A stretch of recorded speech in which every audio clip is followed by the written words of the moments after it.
Hello everyone and good morning and welcome back to study circle. आज की इस video में देखेंगे आज के कुछ मोस्ट इंपॉर्टेंट करंट अफेयर जो कि सभी एग्जाम पॉइंट ऑफ व्यू से इंपॉर्टेंट होने वाले हैं। तो आप किसी भी एग्जाम की तैयारी कर रहे हैं तो ये वीडियो आपके लिए बहुत इंपॉर्टेंट होने वाली है। इस वीडियो को ज़्यादा से ज़्यादा शेयर करें और वीडियो को लास्ट तक देखें। और अगर आप इस चैनल पर नए हैं तो चैनल को सब्सक्राइब कर बेल आइकन को जरूर प्रेस कर लें ताकि वीडियो की नोटिफिकेशन आपको मिलती रहे। तो चलिए स्टार्ट करते हैं आज के कुछ मोस्ट इंपॉर्टेंट करंट अफेयर को। पहला क्वेश्चन है, किस राज्य ने मुख्यमंत्री 4 श्रमिक कल्याण प्रकल्प योजना की घोषणा की है? तो इसका ऑप्शन है मणिपुर, नागालैंड, त्रिपुरा या उत्तर प्रदेश। तो इसका राइट आंसर है त्रिपुरा। ऑप्शन सी जो है राइट आंसर है। त्रिपुरा जो है इसका राइट आंसर है। तो ये रहा मैप में त्रिपुरा और त्रिपुरा के मुख्यमंत्री हैं बिप्लब कुमार देव। और ये हैं त्रिपुरा के मुख्यमंत्री बिप्लब कुमार देव, जिन्होंने मुख्यमंत्री 4 श्रमिक कल्याण प्रकल्प योजना की घोषणा की है। तो यह क्या है, इसके की पॉइंट देखते हैं। त्रिपुरा सरकार ने मुख्यमंत्री 4 श्रमिक कल्याण प्रकल्प नामक एक विशेष योजना है जिसकी घोषणा की है, जिसमें इसका उद्देश्य है त्रिपुरा में लगभग 7,000 चाय बागान श्रमिकों की सामाजिक सुरक्षा देना, यानी उनकी सुरक्षा सुनिश्चित करना। तो किस सरकार ने कहा है? त्रिपुरा सरकार ने। किस योजना का? इस योजना का नाम है मुख्यमंत्री 4 श्रमिक कल्याण प्रकल्प योजना, जिसमें इसका उद्देश्य है त्रिपुरा के लगभग 7,000 चाय बागान श्रमिकों की सामाजिक सुरक्षा। वहीं चाय बागान के श्रमिकों को त्रिपुरा सरकार और केंद्र सरकार के लाभों को मिलाकर उनको आवास, राशन और वित्तीय सहायता प्रदान की जाएगी। क्या किया जाएगा? उनको आवास, राशन और वित्तीय सहायता प्रदान की जाएगी चाय के श्रमिकों को त्रिपुरा में। और इसके लिए त्रिपुरा सरकार ने 85 करोड़ रुपए खर्च करेगा। कितना रुपए? 85 करोड़ रुपए खर्च करेगा त्रिपुरा सरकार। तो इसका उद्देश्य क्या है?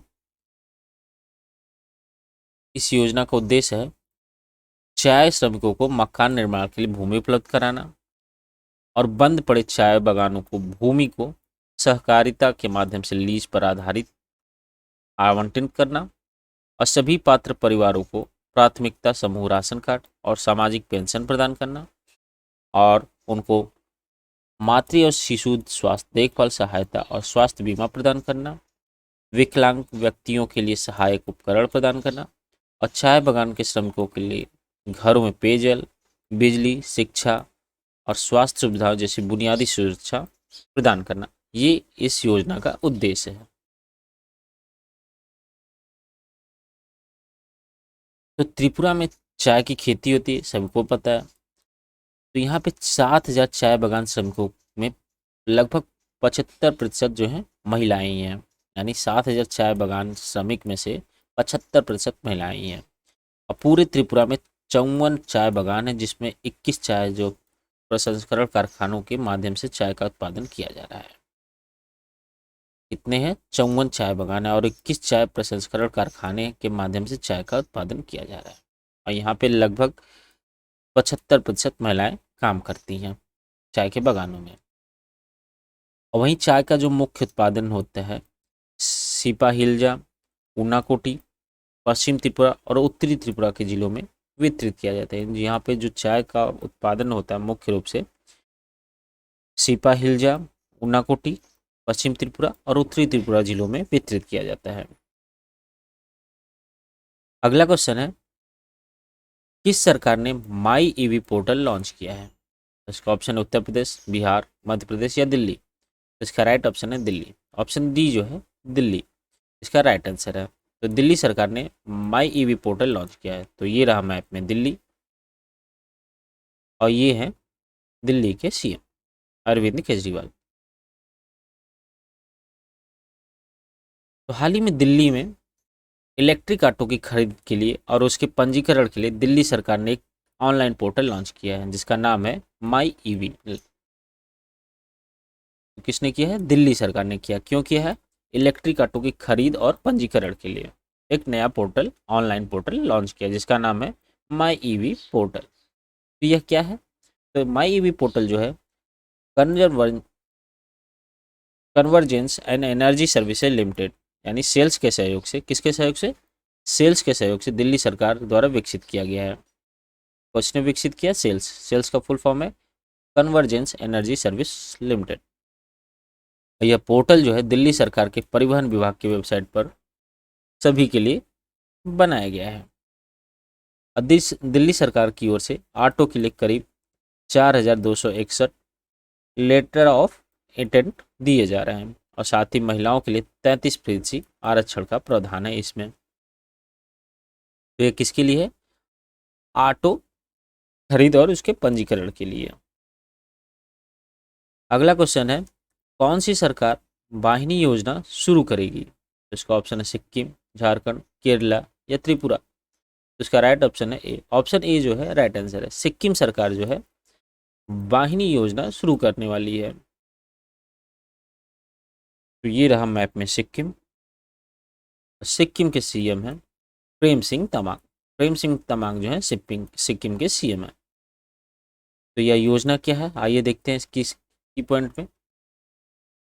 हाल ही में सिक्किम सरकार जो है अपने वार्षिक बजट में वाहिनी योजना की घोषणा करने जा रही है। यानी सिक्किम सरकार का जो अंतिम बजट पेश होगा, यानी वार्षिक बजट जो पेश होगा, उसमें वाहिनी योजना की घोषणा की चर्चा की गई है। तो यह वाहिनी योजना क्या है इसको देखते हैं।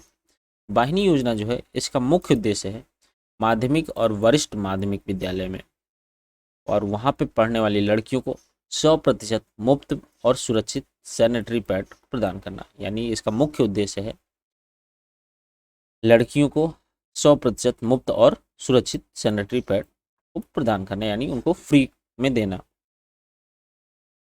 वाहिनी योजना के तहत इसके तहत 210 अधिक माध्यमिक और वरिष्ठ विद्यालयों में मुफ्त सैनिटरी पैड उपलब्ध कराने की वेंडिंग मशीन लगाई जाएगी।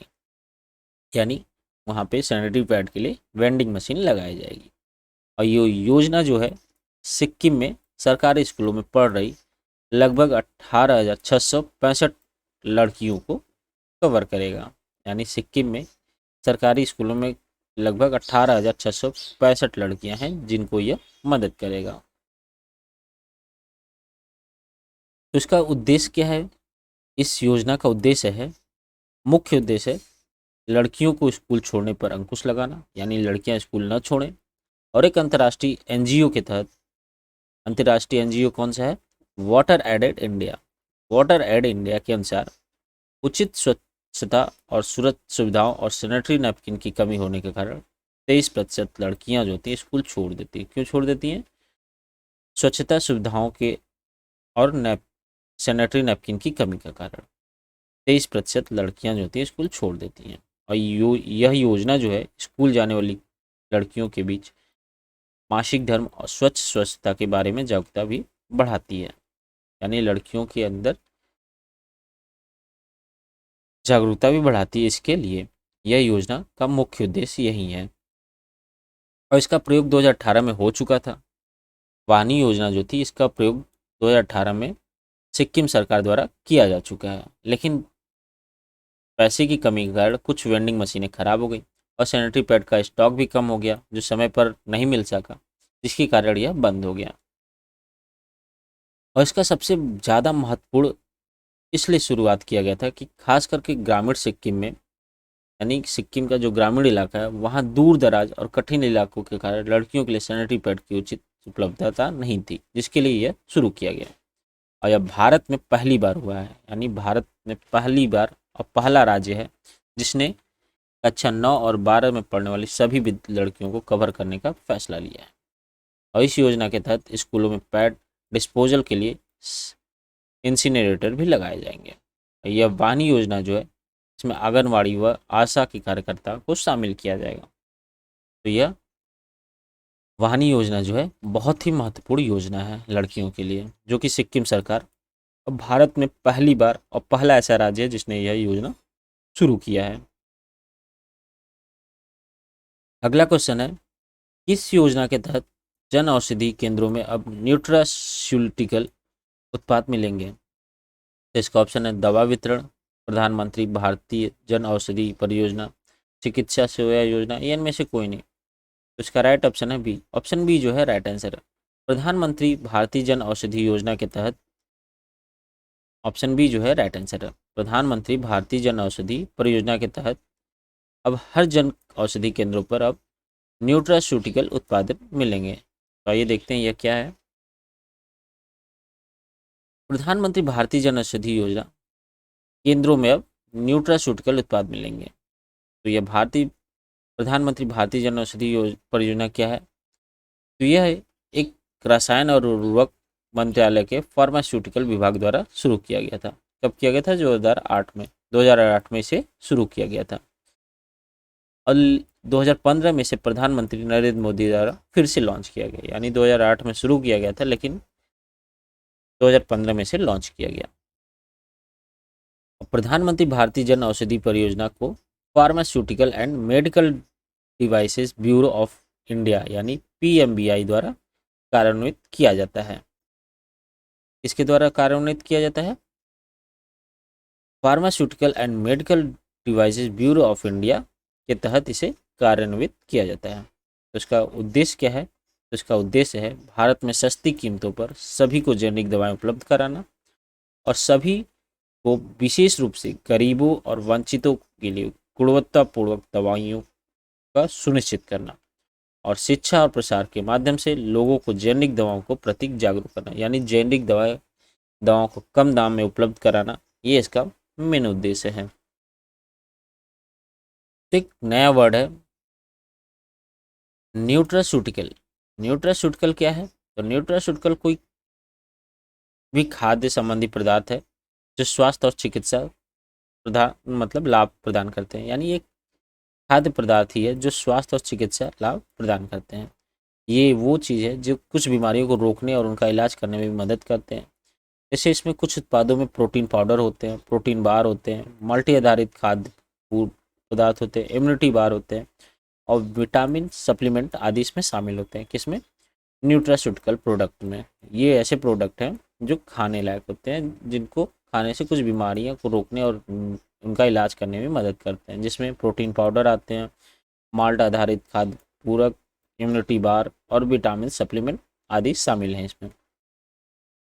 अगला क्वेश्चन है किस मंत्रालय ने जेंडर संवाद का आयोजन किया है? तो इसका ऑप्शन है महिला, ग्रामीण विकास, उद्योग या खेल। तो इसका राइट ऑप्शन है ए। ऑप्शन ए जो है राइट आंसर है।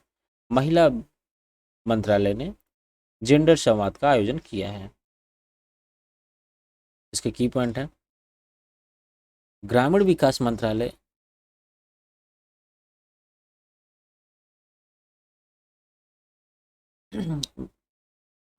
द्वारा हाल ही में जेंडर संवाद का तीसरे संस्करण का आयोजन किया गया है। और जेंडर संवाद जो है दीनदयाल अंत्योदय योजना, राष्ट्रीय ग्रामीण आजीविका योजना के मिशन के तहत यह राष्ट्रीय पहल है। इसने स्टार्ट किया है ग्रामीण विकास मंत्रालय द्वारा।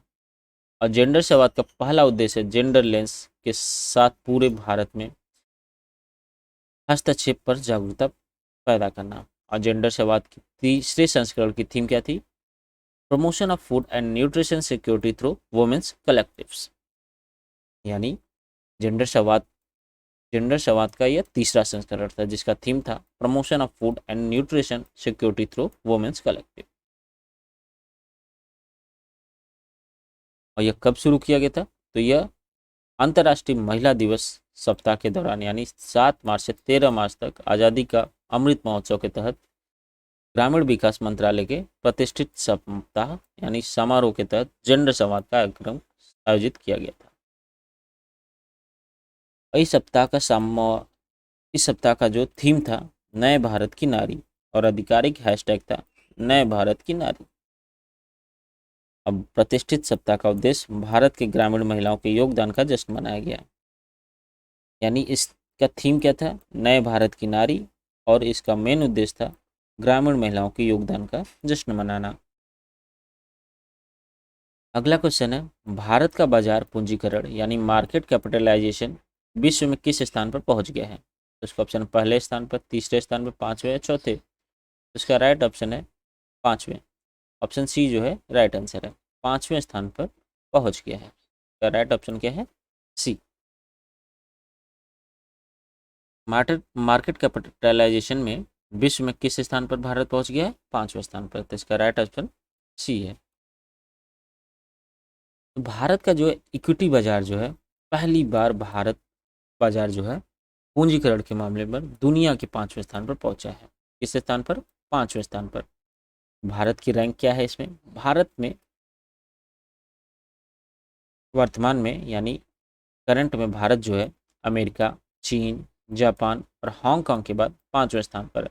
यानी पहले स्थान पर अमेरिका, दूसरे चीन, तीसरे जापान और चौथे पर हांगकांग है।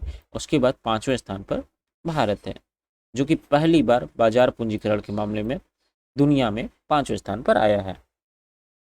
और वहीं 2022 की शुरुआत में भारत का स्थान 7वां था और बाद में भारत ने अपने बाजार पूंजीकरण में 7.4% की गिरावट के बावजूद 2 स्थान ऊपर चढ़ गया। यानी गिरावट होने के बावजूद भी यह 2 स्थान ऊपर चढ़ गया।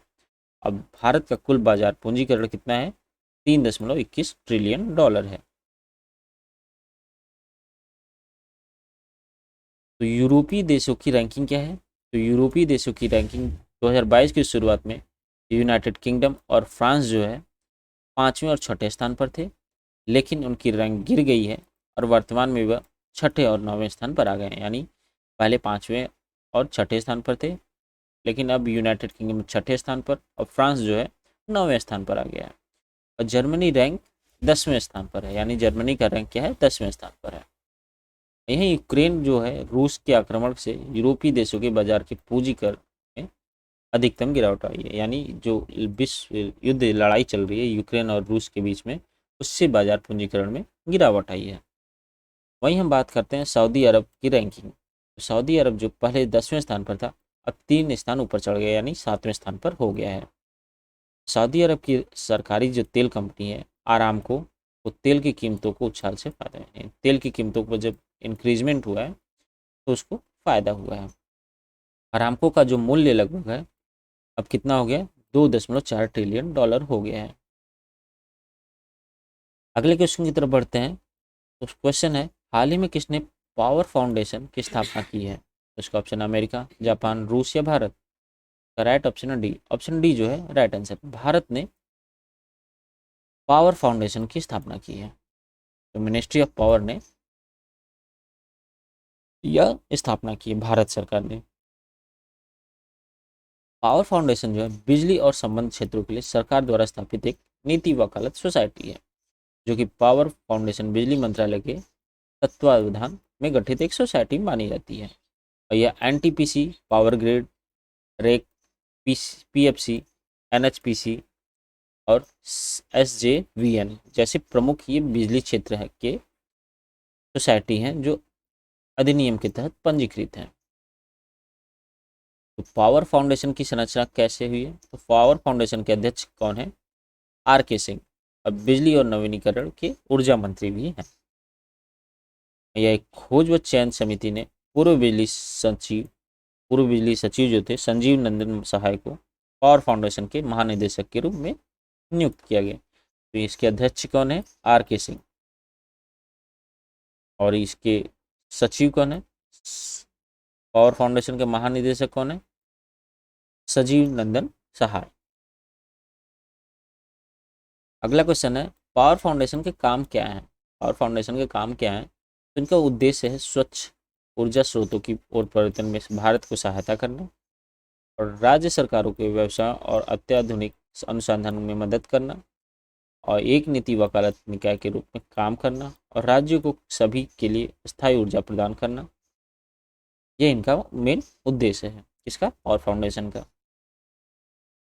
तो भारत की जो अक्षय ऊर्जा क्षमता है कितना है? भारत में 1636 गीगावाट से अधिक ऊर्जा और मतलब जल विद्युत योग ऊर्जा को मिलाकर इसकी इतनी क्षमता है भारत में 1636 गीगावाट।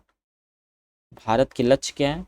तो 2021 में ग्लासगो में आयोजित यूएनएफएफ ट्रिपल सी कॉप 26 शिखर सम्मेलन में पीएम मोदी ने 2030 तक भारत की अक्षय ऊर्जा को 500 गीगावाट तक बढ़ाने का संकल्प लिया है। और इसमें अक्षय ऊर्जा के स्रोतों को योगदान को 50% से अधिक बढ़ाने का भी संकल्प लिया गया है। अगला क्वेश्चन है, हाल ही में आईआरडीआई का नया चेयरपर्सन किसे नियुक्त किया गया है? इसका ऑप्शन मनोज सिन्हा, कमलेश कुमार, देवाशीष पांडा, इनमें से कोई नहीं। तो इसका राइट ऑप्शन है सी, ऑप्शन सी जो है राइट आंसर है। देवाशीष पांडा जो है इनको IRDAI का नया चेयरपर्सन नियुक्त किया गया। एक की पॉइंट देखते हैं। हाल ही में देवाशीष पांडा को 3 साल के कार्यकाल के लिए भारतीय बीमा नियामक और विकास प्राधिकरण यानी IRDAI, इसका फुल फॉर्म है insurance regulatory and development authority of India, इसका नया अध्यक्ष के रूप में नियुक्त किया गया है। इसको देवाशीष पांडा को। तो IRDAI का फुल फॉर्म क्या है? Insurance regulatory and development authority of India. और सचिव देवाशीष पांडा जो है वित्तीय सेवा विभाग के पूर्व सचिव रह चुके हैं।